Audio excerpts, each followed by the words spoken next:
नमस्कार विद्यार्थियों, आपके अपने YouTube चैनल आरपी कटारिया पर एक बार फिर से आपका हार्दिक अभिनंदन एवं स्वागत। इस वीडियो में आज हम बात करेंगे जो आपका 7 का चैप्टर रनिंग में था उसकी एक्सरसाइज 7.2 के बारे में।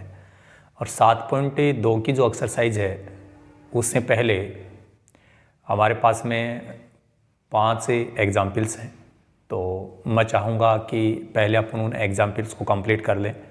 यदि एग्जाम्पल्स आप अच्छे से सीख पाते हैं तो मुझे लगता है कि एक्सरसाइज के प्रश्नों को हल करने में आप लोगों को प्रॉब्लम नहीं आने वाली है। इसलिए सबसे पहले एग्जाम्पल्स हैं, वहाँ से अपन स्टार्ट करेंगे। जिन व्यूअर्स ने अभी तक हमारे चैनल को सब्सक्राइब नहीं किया वो सब्सक्राइब कर लें। बेल आइकन वाली घंटी का जो बटन है उसको दबाएं ताकि आने वाले प्रत्येक वीडियो की जो पहुंच है वो आप लोगों तक सबसे पहले सुनिश्चित हो सके। वीडियो के लिए लाइक कमेंट भी ज़रूर करें। देखिए, ये आपका प्रश्न संख्या वैसे एग्जाम्पल है, ये एग्जाम्पल नंबर 6। इन एग्जाम्पल को कंप्लीट करने से पहले आपकी जानकारी के लिए मैं बता दूं कि 7 का जो चैप्टर आपका, इस पूरे चैप्टर में प्रत्येक एक्सरसाइज में कौन कौन से फॉर्मूले यूज होने वाले हैं, इन सब के लिए हमने इस चैप्टर के स्टार्ट में एक वीडियो बनाया था बेसिक कंसेप्ट नाम से। वहाँ पर मैंने तीनों एक्सरसाइज के लिए 7.1, 7.2 और 7.3 इन तीनों के लिए फॉर्मूले बताए थे। तो पहले वो फॉर्मूले आप लोगों को याद होने चाहिए। यदि आप लोगों ने याद कर लिए हैं तो बहुत अच्छी बात है, यदि याद नहीं है तो भी मैं आपको यहाँ फिर से बताने वाला हूँ, आप यहाँ सीख सकते हैं। पहले प्रश्न को समझ लीजिए कि उस बिंदु के निर्देशांक ज्ञात कीजिए। अब जिस बिंदु के निर्देशांक हमसे पूछे गए हैं उस बिंदु को मान लो पहले आप, चलो वो काम बाद में कर लेंगे अपन। उस बिंदु के निर्देशांक ज्ञात कीजिए। कोई एक बिंदु है, उसके निर्देशांक पूछे गए हैं। जो बिंदुओं 4-3 और 8-5 को जोड़ने वाले रेखाखंड को आंतरिक रूप से 3:1 में विभाजित करता है। तो आप ऐसा कर सकते हैं, सबसे पहले वो लिख लीजिए जो आपके पास में प्रश्न में पहले से दिया गया है। जैसे दो बिंदु दिए गए हैं 4-3 और 8-5, तो अपन एक ये बिंदु लिख लेते हैं 4-3, दूसरा बिंदु है 8-5।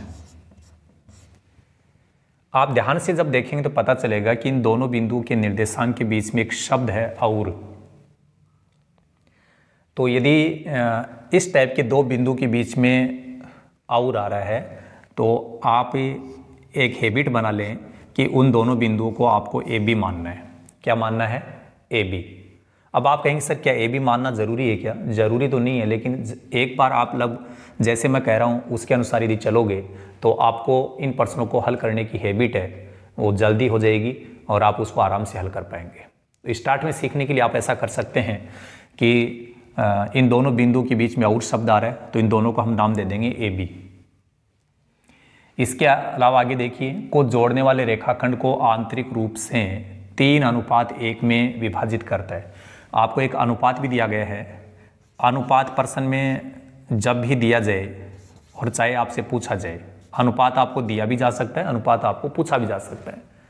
तो जब अनुपात की बात होती है तो वो अनुपात M1:M2 के बराबर में आप लिखेंगे। तो ये जो 3:1 है वो M1:M2 के आगे लिख देंगे। तो ये 3 चीज़ें आपको दी गई थी। प्रश्न में पूछा क्या गया है? उस बिंदु के निर्देशांक जो इन दोनों बिंदुओं को मिलाने वाले रेखाखंड को 3:1 में विभाजित करता है। तो वो बिंदु आपके पास में नहीं है तो हम मान लेंगे कि माना वह बिंदु, उस बिंदु को हम नाम दे देते हैं P, और उसके निर्देशांक हमें नहीं पता है तो हम मान लेते हैं XY।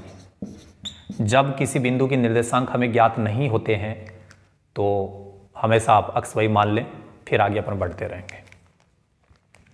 अब देखिए, अनुपात जब भी दिया गया है तो दो प्रकार के फॉर्मूले यूज होते हैं, एक अंतः विभाजन, एक बाह्य विभाजन। ये फॉर्मूले मैंने बताए थे आपको।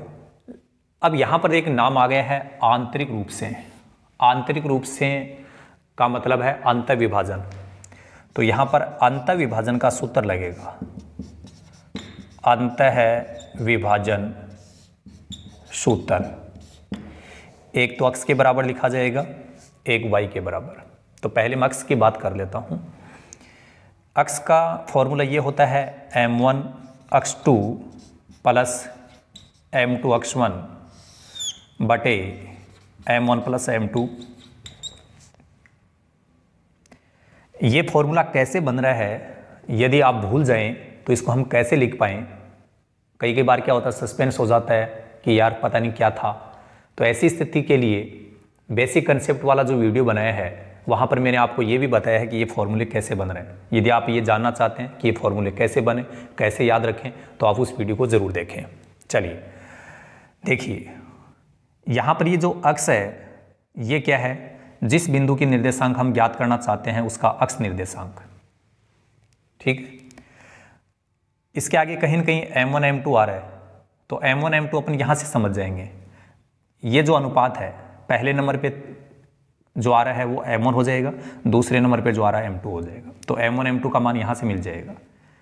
अब इसमें और क्या आ रहा है अपने पास में, x1 आ रहा है, कहीं x2 आ रहा है। तो ये x1 x2 क्या होंगे, तो आपको ये जो दोनों बिंदु के निर्देशांक दिए गए थे, इसमें पहले वाले बिंदु को आप मान लेंगे x1 y1 और दूसरे बिंदु के निर्देशांक को आप समझ लेंगे x2 y2। यदि इतना आप समझ गए तो फिर कोई प्रॉब्लम नहीं होगी। देखिए, अक्ष का मान तो हम ज्ञात करना चाहते हैं, तो आगे देखिए m1, ये m1 m2, ये तो ये m1 है, m1 का मान 3, फिर ये x2 इससे गुणा है तो पहले गुणा का चिन्ह लगाओ, x2 यहाँ देखो, ये रहा x2 पहले नंबर पे आ रहा है, तो ये x2 का मान हो गया 8, यहाँ लिख दो 8, प्लस से आगे आ रहा है m2 ये रहा, तो 2 नंबर पे जो आ रहा है ये देखो, m1 1 नंबर पे है तो ये m1 का मान हो गया, ये 2 नंबर पे है तो ये m2 का मान हो गया। तो m2 का मान है 1, फिर गुणा लगाएंगे, बीच में प्लस है और ये दो संख्याएं गुणा है। x1 कहाँ लिखा है यहाँ, तो x1 का मान 4 हो गया, x1 का मान 4 बटे नीचे आ रहा है m1 प्लस m2, तो m1 प्लस m2 का मतलब इन दोनों को जोड़ना है, 3 प्लस 1। इसके आगे देखिए 3 8 से गुणा होगा 24 प्लस 1 को 4 से गुणा करेंगे 4 बटे 3 में 1 जुड़ेगा 4। आप चाहो तो एक स्टेप में डायरेक्ट कर दूं, उसमें टाइम बचा लेंगे अपन। 24 और 4 को जोड़ने पर 28 आता है। अब 28 में तुम्हें 4 का भाग लगाना पड़ेगा, कितना आएगा, 7 आएगा, हो गया x का मान। तो x का मान तो हमने निकाल लिया। ऐसे ही आप y के बराबर में लिखेंगे, y बराबर सूत्र क्या होगा, ऐसे ही होगा, इसके अनुसार ही। फर्क क्या होगा, जब यहाँ अक्ष आ रहा है तो यहाँ दोनों जगह अक्ष था, अब y बराबर लिख रहे हैं तो यहाँ x2 की जगह y2 हो जाएगा, x1 की जगह y1 हो जाएगा। ये सूत्र इतना ही चेंज होगा। तो m1 y2 plus m2 y1 बटे m1 प्लस m2।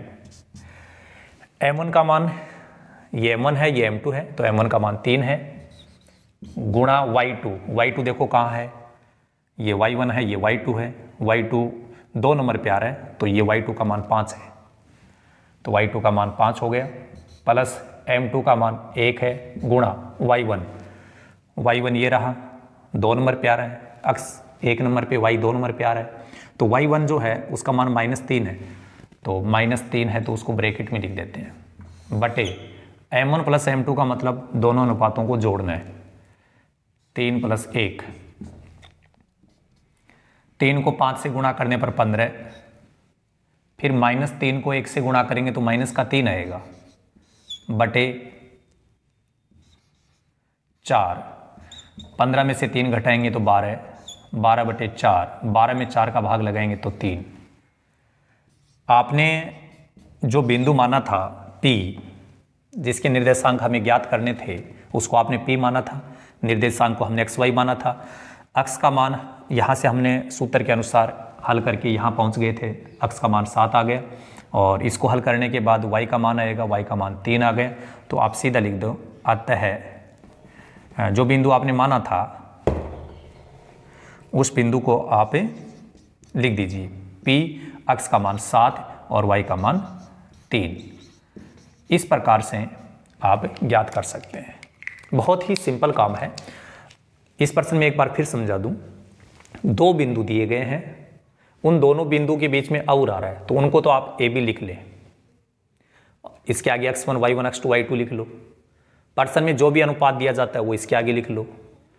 यदि आंतरिक रूप से लिखा गया है या अंतर विभाजन लिखा गया है और अनुपात है तो अंतर विभाजन का सूत्र लगेगा। अंतर विभाजन का सूत्र ये होता है, x के बराबर में ये होता है, y के बराबर में ये होता है। अब सूत्र तो याद करने होंगे। फिर जिस बिंदु के निर्देशांक आपसे पूछे गए थे उसको आप हमेशा P मान लिया करो, और उसके निर्देशांक को x y मान करके फिर इस सूत्र में x का मान हमें ज्ञात करना है, y का मान ज्ञात करना है। तो ये तो ऐसे कैसे रहेंगे, सामने यहाँ पर जो भी आ रहा है m1 m2 x1 x2, इधर m1 m2 y1 y2 जो भी है वो सब के सब वैल्यू अपने पास में यहाँ पर है। यहाँ से आराम से देख करके उनको हल करते जाओ और आपको ये प्रश्न आराम से हल कर देंगे आप। यदि आप चाहते हैं कि एक्सरसाइज का इस टाइप का प्रश्न आप हल करें तो इसको अच्छे से समझ लें। ऐसा प्रश्न जब भी एक्सरसाइज में आएगा तो हम बात करेंगे कि आप एग्जाम्पल नंबर 6 के अनुसार इसको हल करें, क्योंकि समय की थोड़ी कमी है। और आप लोगों को जानकारी के लिए बता दूं कि आजकल 10th क्लास की जो चैप्टर हैं उन पे ज़्यादा फोकस है। 10th क्लास के लिए मैं ज़्यादा वीडियो डाल रहा हूँ। हालांकि मैंने 12th के लिए भी स्टार्ट किया था, अब 10th वाले लगभग कंप्लीट होने वाले हैं, फिर 12th क्लास के लिए वीडियो एक बार फिर से शुरू करूँगा। कॉलेज लेवल के जो सिलेबस है उसके लिए भी हम वीडियोज डालने वाले हैं, इसलिए समय की थोड़ी कमी है, काम ज़्यादा है। तो एक टाइप का प्रश्न हम एक बार बता रहे हैं तो इसको अच्छे से समझ लें, और इस टाइप का प्रश्न जब भी आपके सामने आए तो उसको आप इस तरीके से हल करें। प्रैक्टिस करनी होगी तो आप उसको आराम से हल कर देंगे। इसके बाद हम 8 का 7 का जो एग्जाम्पल है उसकी बात करेंगे।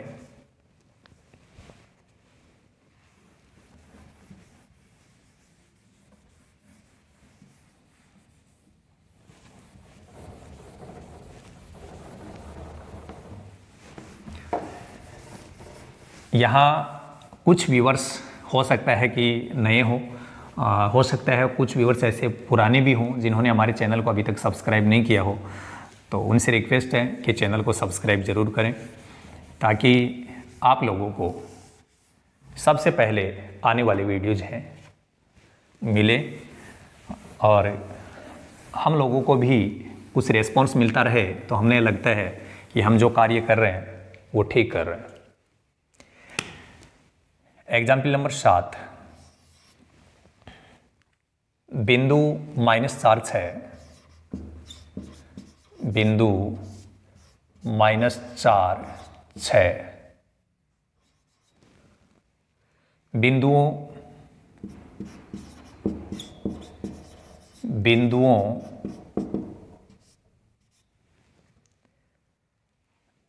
ए जिसके निर्देशांक का -6 10 और बी जिसके निर्देशांक का 3 -8 को जोड़ने वाले रेखाखंड को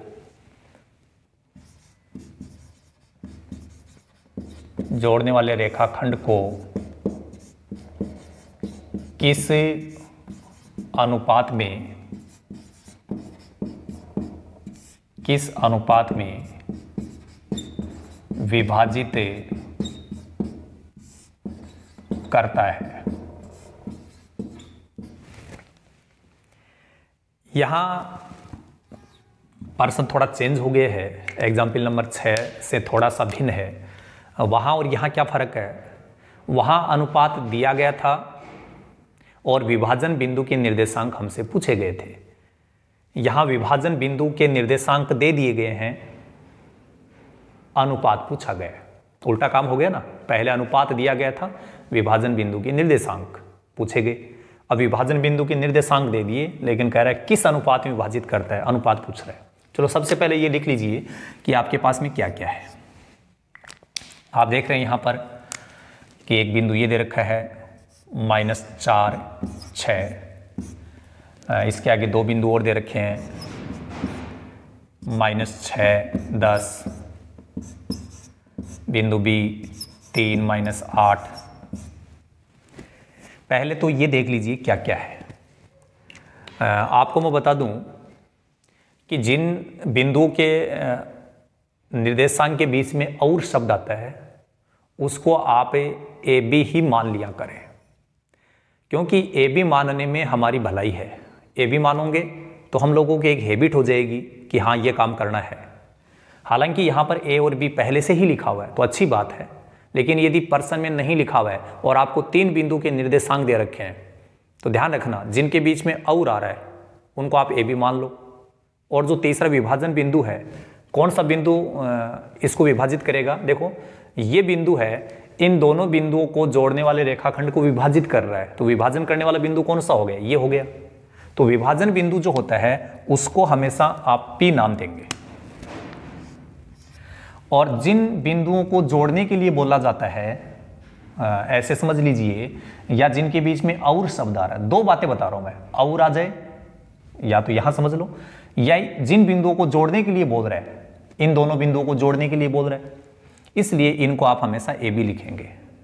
और कंफर्म कर लो ए बी के निर्देशांक को आपको क्या समझना चाहिए? ए के निर्देशांक को आपको x1 y1 समझना चाहिए, बी के निर्देशांक को आपको x2 y2 समझना चाहिए, और P के निर्देशांक को आपको हमेशा XY समझना चाहिए। एक बार फिर से समझ लो,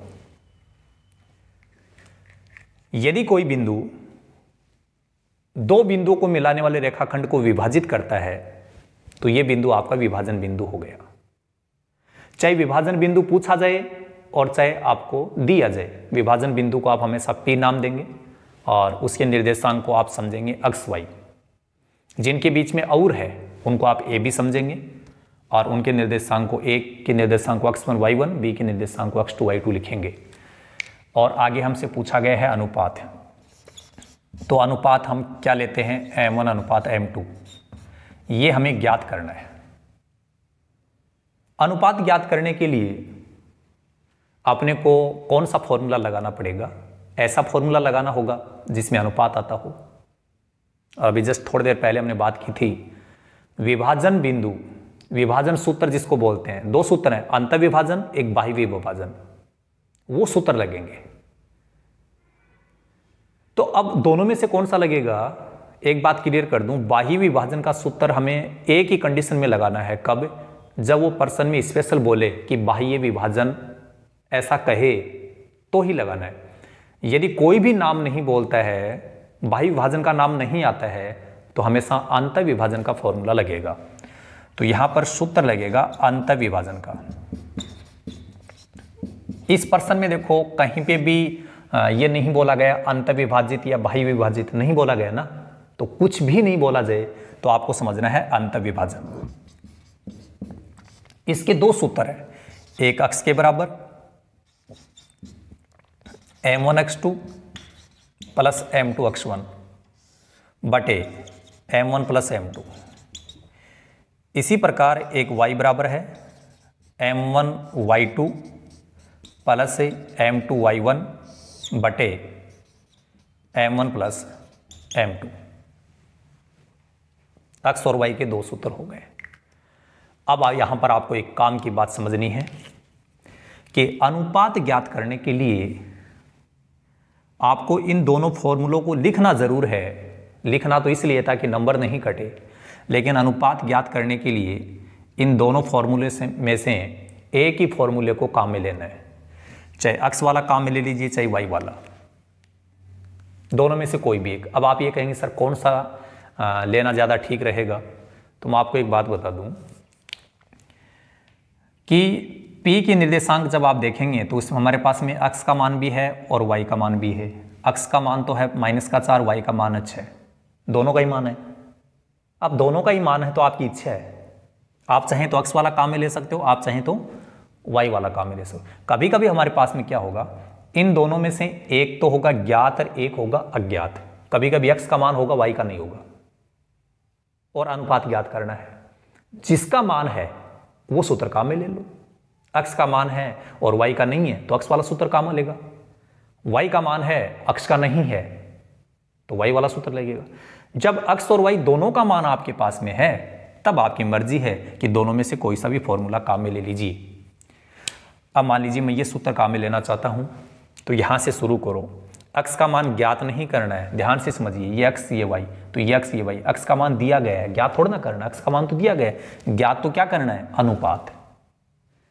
तो x की जगह आपको लिखना है -4 बराबर, आगे सूत्र में आ रहा है m1, m1 आपको नहीं मिलेगा क्योंकि m1 तो हम ज्ञात करना चाहते हैं। x2 यहाँ देखो ये लिखा हुआ x2 का मान कितना है 3, तो यहाँ लिख दो 3 प्लस m2 तो मिलेगा नहीं, वो तो हम ज्ञात करना चाहते हैं।